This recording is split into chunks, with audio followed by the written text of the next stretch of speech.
My girlfriend was cheating on me, and she even kept a diary about how to break me completely.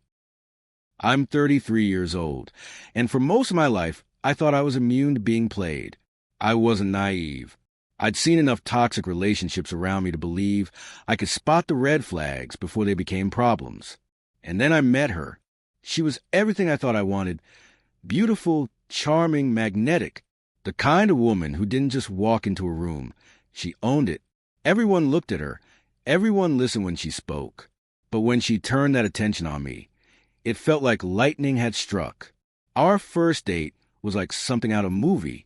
She showed up late, but instead of apologizing, she laughed, leaned in close, and said, "I wanted to see if you'd wait. I like men with patience." I laughed too, not realizing that even then, she was already setting the tone, testing me. The first few weeks were intoxicating. Spontaneous road trips, dinners that lasted until morning, the kind of passion that makes you forget the world outside even exists. My friends told me I was lucky. My family said she was stunning. And I believed them. I believed every word. But the cracks were there from the beginning, small and sharp if you knew where to look. The way she teased me. "You're really going to wear that? Bold choice." Or, "Your friends are fine, I guess, if you like boring people." Or, "Wow, you laugh so loud. Maybe tone it down in public." Always with a laugh, always with a playful nudge, as if I was the one overreacting. And when I frowned, she'd grin and say, "Relax, it's just a joke." But a joke doesn't echo in your head at 3 a.m. A joke doesn't make you hesitate the next time you're about to laugh, or the next time you're about to text a friend. Then there were the disappearances. At first, they seemed harmless.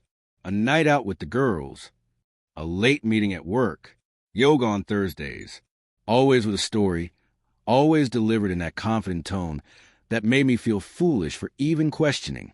But the details never matched. The times didn't line up. And when I asked gentle questions, she smirked. "You're not jealous, are you? That's so insecure. Don't ruin this by being weak." I swallowed my doubts, told myself I was overthinking.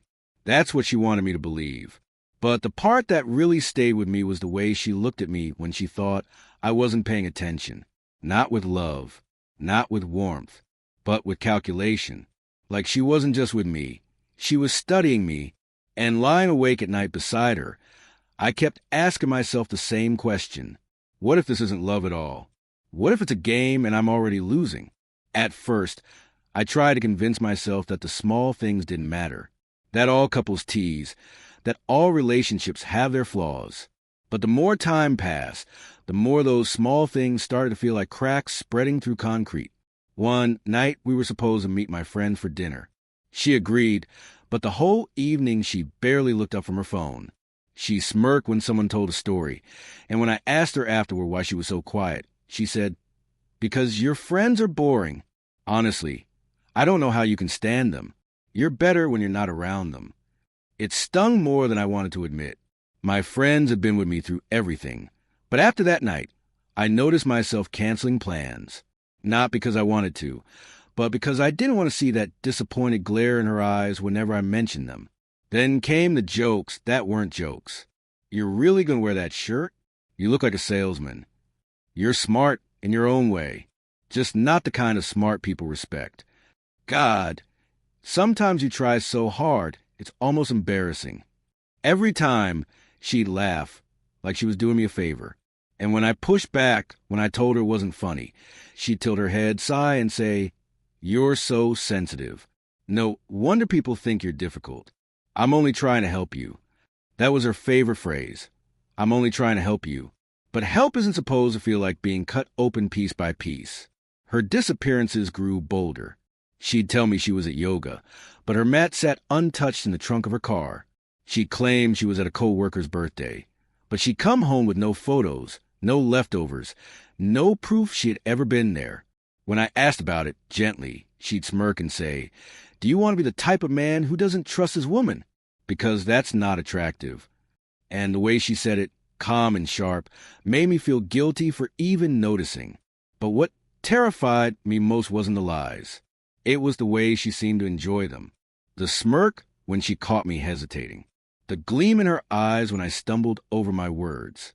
The way she leaned in close after a cutting remark, kissed me lightly and whispered, "That's why I love you. You don't give up even when you're weak." It wasn't love. It was testing. It was measurement. She wasn't just with me. She was studying me.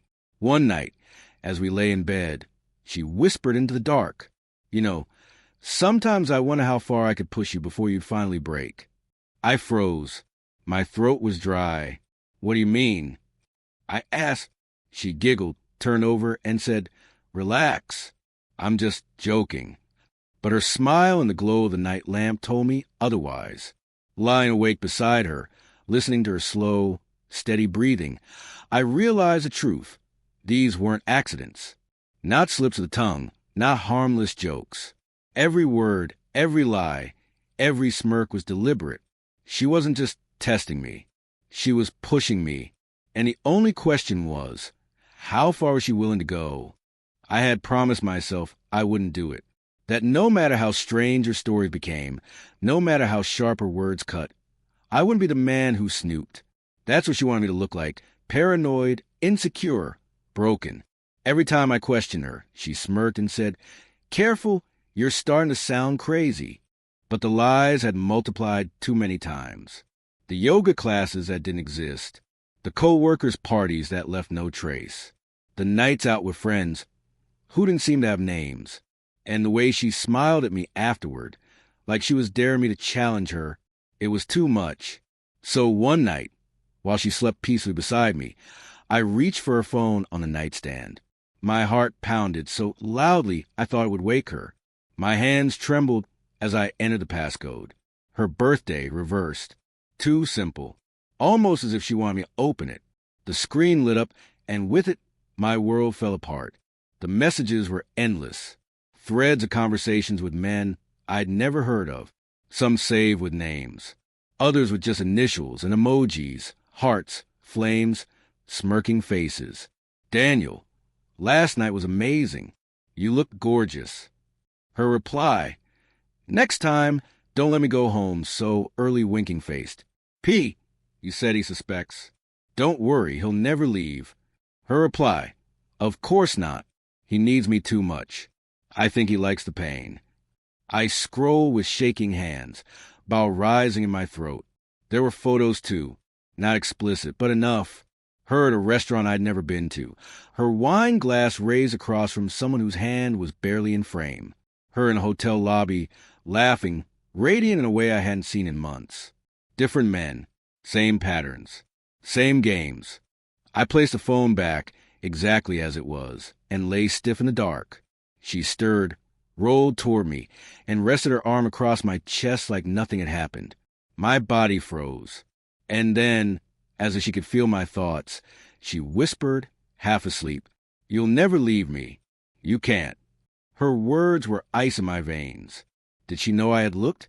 Or was this just another perfectly timed dagger, slipped into my ear while I was weakest?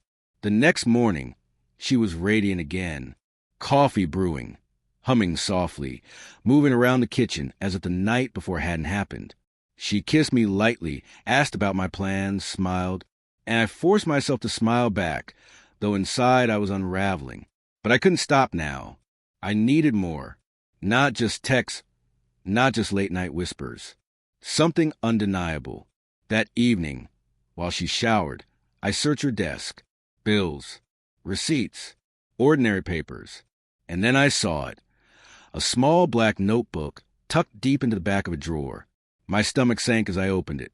It wasn't a diary. It was a record. Page after page. All about me. Asked about perfume again. Denied. Reaction. Frustrated but apologetic. Good. Mentioned Katia. He hesitated. Perfect.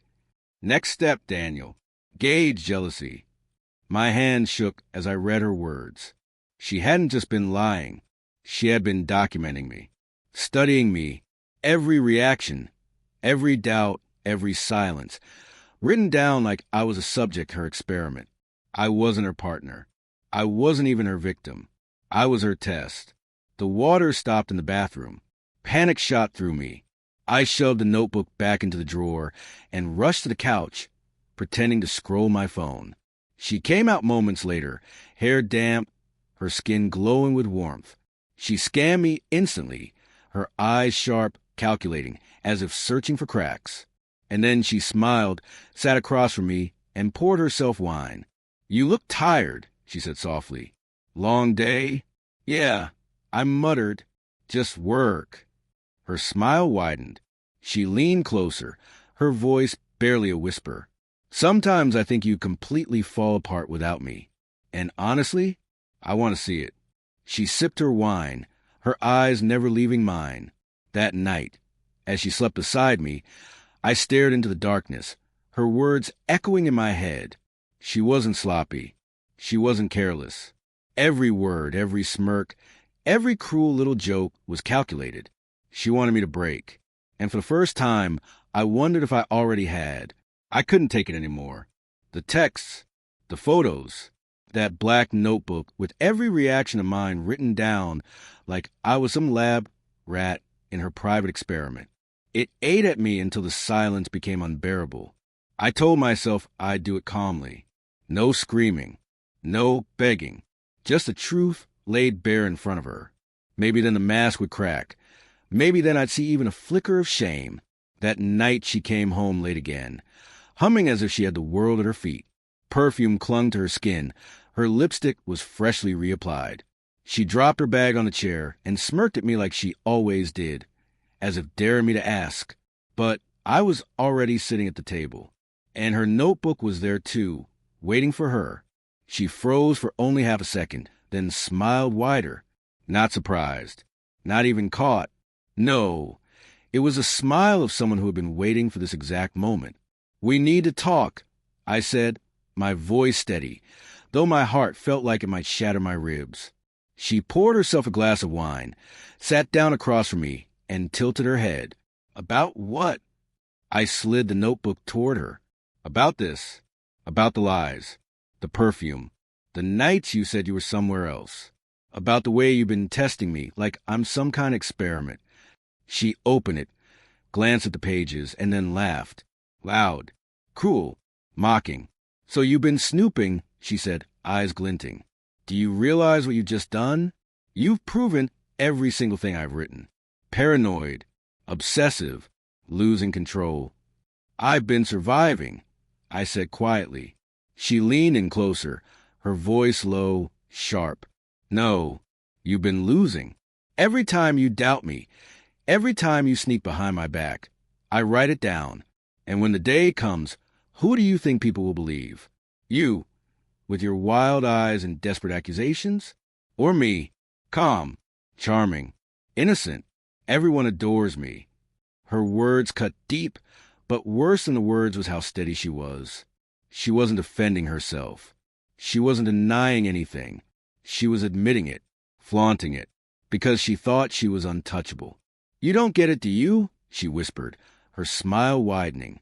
"Even if you tell someone everything, even if you show them this notebook, I've already won. You'll look crazy. I'll look like the victim. That's the beauty of it." For a moment, I couldn't breathe. She had rehearsed this. She had prepared for this very night, this very confrontation. I thought I was exposing her, but in reality, I had walked straight into her script. But I forced myself to stand. I tucked the notebook under my arm and said, "Maybe you're right. Maybe they'll believe you. But lies rot. And when they do, your mask will crack. And when it does, I'll be there." Her eyes narrowed just slightly, and for the first time I saw it, a flicker of something beneath her mask. Not guilt, not shame, fear. I turned and walked toward the door. Behind me, her voice followed, sweet and poisonous. "You'll come back. You always do." And though I didn't answer, her words echoed in my head long after I closed the door. "You'll come back. You always do." After that night, when I shoved a notebook across the table and she laughed in my face, I finally understood. I had walked straight into her script. She wanted that confrontation. She wanted me desperate, furious, broken. And when she smirked and whispered, "You'll come back, you always do," I realized she believed it. She thought she had already written the ending. But that night, as I lay awake in bed staring at the ceiling, I made a decision. If she had her story, I would build mine. Quietly, patiently, methodically. I wouldn't yell anymore. I wouldn't beg or accuse or hand her performance she craved. No, I would wear the same mask she had forced on me. Calm, silent, harmless, and behind it, I would sharpen my knives. The next morning, I smiled when she poured me coffee. I kissed her cheek when she made her little sarcastic remarks.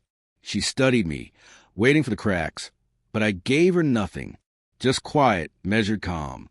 She thought she had won, but while she celebrated, I was working. I bought a cheap second phone. She didn't know about it. On it, I recorded everything.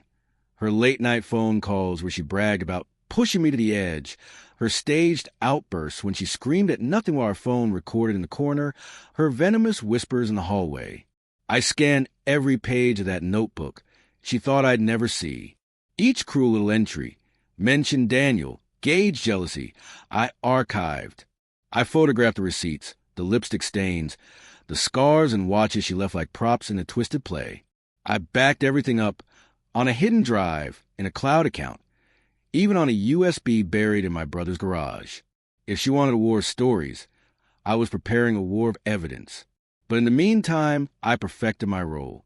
When she came home late, perfume thick on her skin, I smiled and asked how her evening was. When she left her phone face up with messages flashing from names I didn't know, I didn't flinch. When she leaned in close and whispered, "You don't even care anymore, do you?" I kissed her forehead and said, "Of course I care." And the calm in my voice rattled her more than any outburst ever could. Her provocations grew bolder. One night she placed a bouquet of lilies in a vase and said, "A friend gave me these. Don't want to know who. They're beautiful." I said, "We should change the water tomorrow." Her smile cracked. She slammed the vase so hard it shattered. Glass and water sprang across the floor. "You're pathetic," she screamed. "You don't even love me." I cleaned the mess in silence, and when I looked up, her hands were trembling. Not mine, hers. Another time, she left a gold watch on the nightstand, positioned so I couldn't miss it. I picked it up, examined it, and placed it back without a word. She hovered in the doorway, waiting. "Well," she snapped. "Nice piece," I said. Her face twisted with rage. She stormed off, slamming the door behind her. But the moment I knew my silence was working came late one night.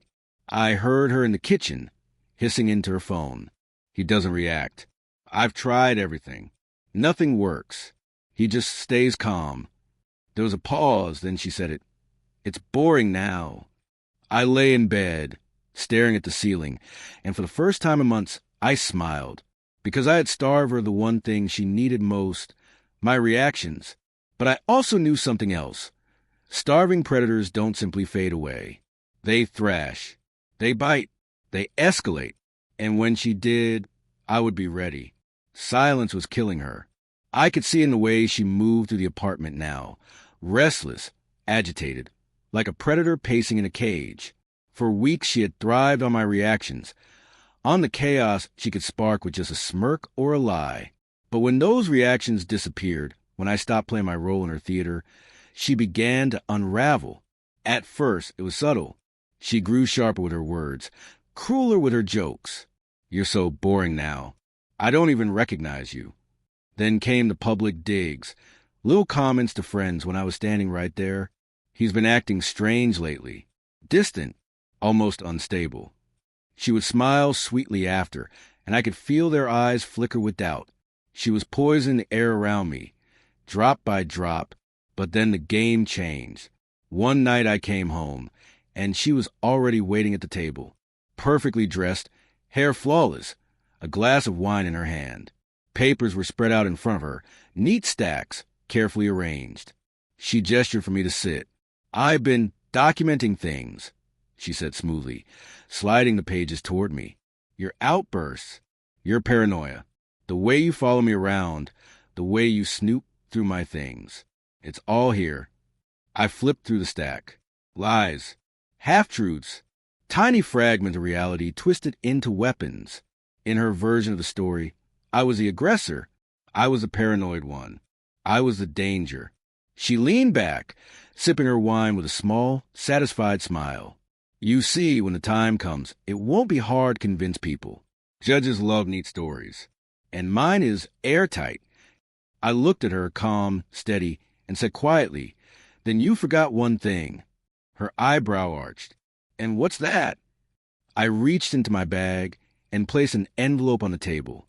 Thicker, heavier. She frowned, curious, then opened it. Her own notebook entries. Her cruel little notes about my reactions. The transcript of her late-night call. "He'll crack soon. I can't wait to see it." Photos of her laughing in places she swore she'd never been. And finally, a USB drive labeled simply, "Her voice." For the first time, her hand trembled. "You've been keeping score," she whispered. I shook my head. "No, I've been surviving. And now I'm done surviving." She tried to laugh, brittle and hollow. This proves nothing. People will see obsession. A man spying on his girlfriend. That's all. I pressed play on my phone. Her voice filled the room, echoing off the walls. "He'll crack soon. I can't wait to see it."